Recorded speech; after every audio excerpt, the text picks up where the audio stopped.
ឯកឧត្តមគួយចម្រើនអភិបាលនៃគណៈអភិបាលខេត្តកណ្ដាលបានអនុញ្ញាតឲ្យក្រុមការងារ e-School Cambodia ចូលជួបពិភាក្សាការងារនិងធ្វើបទបង្ហាញ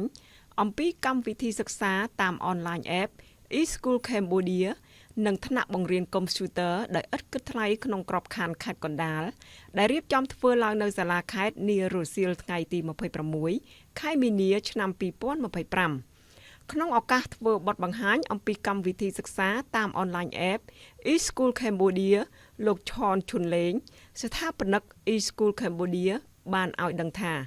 ដើម្បីគ្រប់គ្រងនៅគោលនយោបាយយុទ្ធសាស្ត្របញ្ចកោណដំណាក់កាលទី1របស់រាជរដ្ឋាភិបាលពិសេសគឺបង្កើតនៅមូលធនមនុស្ស Digital e-School Cambodia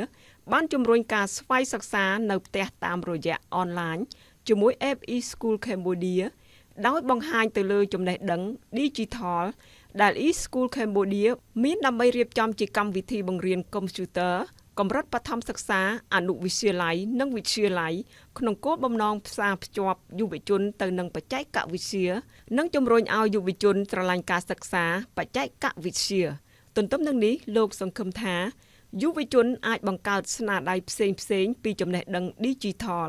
ដើម្បីឈានដល់ការរៀបចំពិព័រណ៍នាពេលខាងមុខក្នុងឱកាសនោះដែរលោកឈនឈុនលេងបានសំណូមពរដល់អាជ្ញាធរខេត្តពិសេសមន្ទីរអប់រំយុវជននិងកីឡាខេត្តសូមបង្កើនកិច្ចសហការធ្វើយ៉ាងណាឲ្យមានការចុះឈ្មោះតាមរយៈ App e-School Cambodia ឲ្យបានច្រើនពិសេសសហការជាមួយអាជ្ញាធរមូលដ្ឋានដើម្បីឲ្យក្រុមយុវជនស្ម័គ្រចិត្តផ្នែកព័ត៌មានវិទ្យារបស់ e-School Cambodia ដើម្បីចុះទៅបង្រៀនបច្ចេកវិទ្យាព័ត៌មានវិទ្យាដល់សាលាឃុំគោលដៅផងដែរក្នុងកិច្ចពិភាក្សានាឱកាសនោះឯកឧត្តមគួយចម្រើនអភិបាលនៃគណៈអភិបាលខេត្តកណ្ដាលបានសម្ដែងស្វាគមន៍ចំពោះក្រុមការងារ e-School Cambodia ដែលបានធ្វើបទបង្ហាញកម្មវិធីសិក្សាតាមអនឡាញ App e-School Cambodia និងថ្នាក់បង្រៀនកុំព្យូទ័រដោយឥតគិតថ្លៃឯកឧត្តមអភិបាលខេត្តបានណែនាំដល់មន្ទីរអប់រំយុវជននិងកីឡាខេត្តនិងមន្ទីរព័ត៌មានខេត្តត្រូវធ្វើការផ្សព្វផ្សាយទៅតាមសាលារៀនតាមរយៈបណ្ដាញយុវជនដូចជាសហភាពសហព័ន្ធយុវជនកម្ពុជាខេត្តសសយក